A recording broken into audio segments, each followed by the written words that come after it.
It's now time to begin the second tutorial of my instructional series, Play Arpeggios on the Piano, Essential Exercises for Exceptional Results.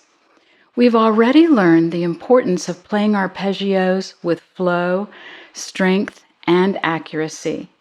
In piano music, arpeggios are definitely a common and basic building block of harmony and melody. In the first video, we explored the movement of the thumb passing under the other fingers when playing arpeggios. Now we'll explore and train the thumb to stabilize the hand. This will allow the fingers to pass over the thumb with speed, evenness, and consistency. You're going to see some exceptional results. So let's get started. We're going to start with the C major arpeggio, C, E, G in the right hand. Think about arpeggios according to the shape. In the first arpeggio exercise, we concentrated on the thumb passing under the fingers. Now we'll focus on where the fingers pass over the thumb. Here we have a shape that involves 3 white notes, C, E, G. Our fingering will be 1, 2, and 3. Our goal for a C major arpeggio could be like this.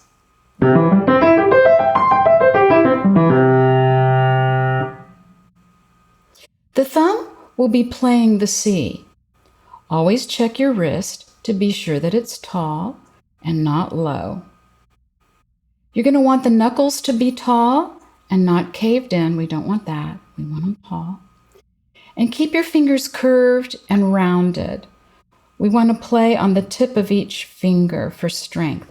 We don't want the knuckles to be caving in right here, those joints, and we don't want flat fingers. Tall and strong. The arpeggio is played like this. C. And we want to now isolate this movement right here. So now we're going to play the C with the thumb, and we're going to keep the C held down. Place fingers 2 and 3 over the E and the G. Play the E and the G and quickly move these fingers to the higher E and G. Pause for a moment before playing, all while holding the thumb down on the C. Quickly play the higher E and the G, and quickly move the fingers back to the lower E and G. And again, pausing. Keep your elbow as still as possible without becoming tense. You don't want your elbow to swing out like that because this will hinder your speed and fluency. We're going to do this 6 times. So here's what we have. Thumb down on C. Here's 1. Get there quickly.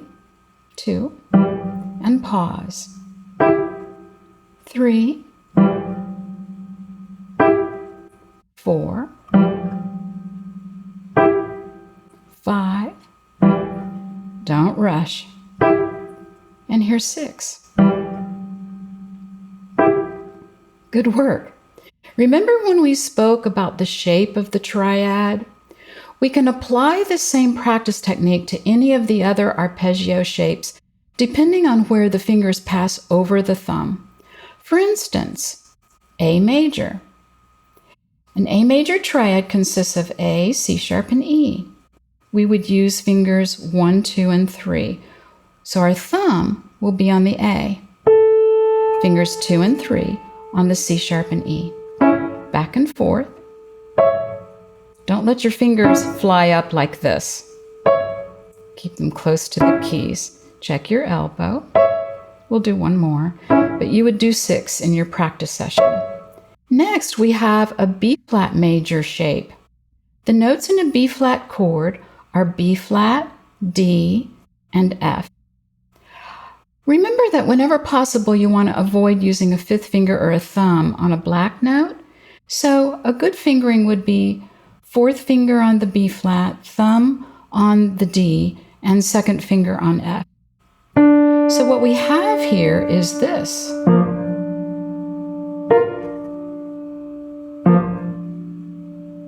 check your elbow, and all the other things that we want to continue checking. And then, of course, you do that 6 times. And another example of yet another shape is F sharp minor. The notes in an F sharp minor chord are F sharp, A, and C sharp.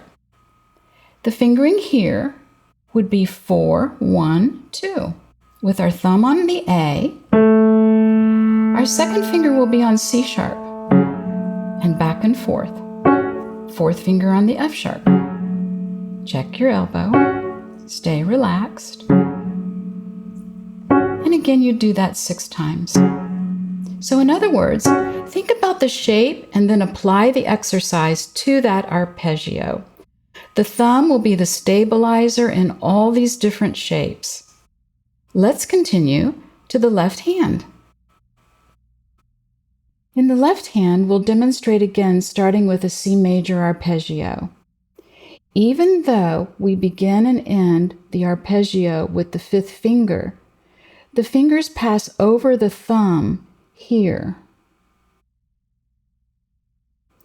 Our goal for a C major triad played with the left hand could be like this.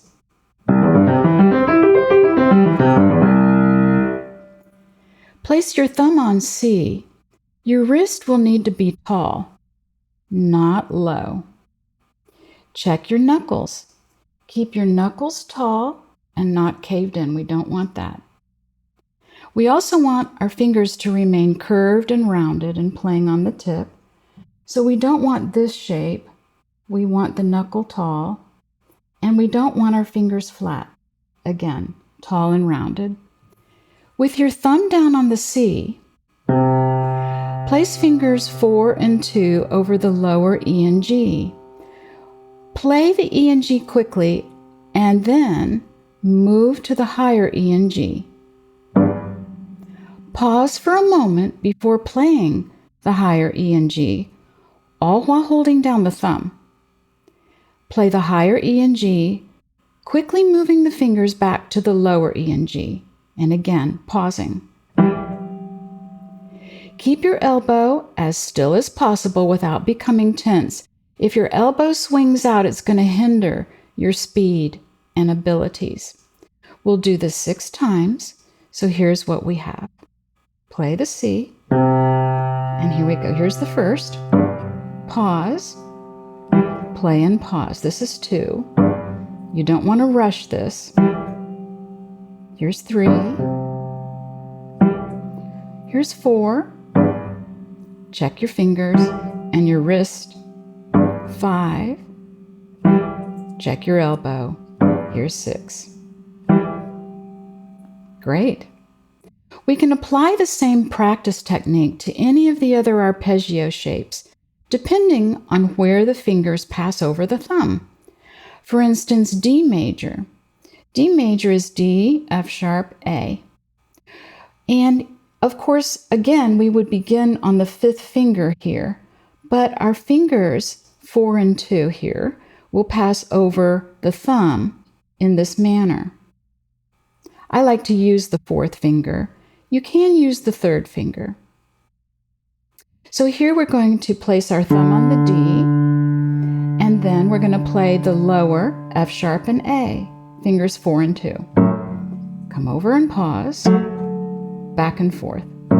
Watch your elbow. And then you'd go to 6 times. And another example would be B flat minor. Now remember, we don't want to put a thumb or a 5th finger on any black note if we can avoid it. So here we're going to use fingers 3, 2, 1, B flat, D flat, and F. Again, a B flat minor arpeggio. So here our thumb ends up on the F. So now we're going to be going back and forth with our 3rd and 2nd fingers on the B flat and D. Here's what we have. This is 1. Here's 2. And never ever rush this. It's much more beneficial to keep it very, very slow. And you do that for 6 times. And what about the shape of E flat major? Here we have E flat, G, and B flat. This fingering could be the second finger on E flat, the thumb on G, and the fourth finger on B flat. So therefore our thumb is on G, and then we have our fourth finger and second finger on the B flat and E flat, back and forth.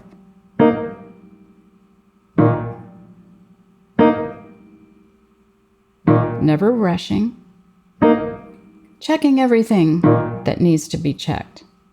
So always think about the shape and where the fingers pass over the thumb, and then apply this exercise to that arpeggio.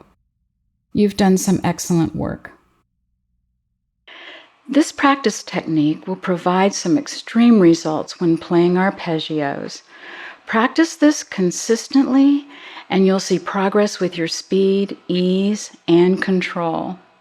After you have mastered this exercise on any particular arpeggio, continue your development with my next tutorial, How to Play Arpeggios on the Piano, number 3, Essential Exercises for Exceptional Results.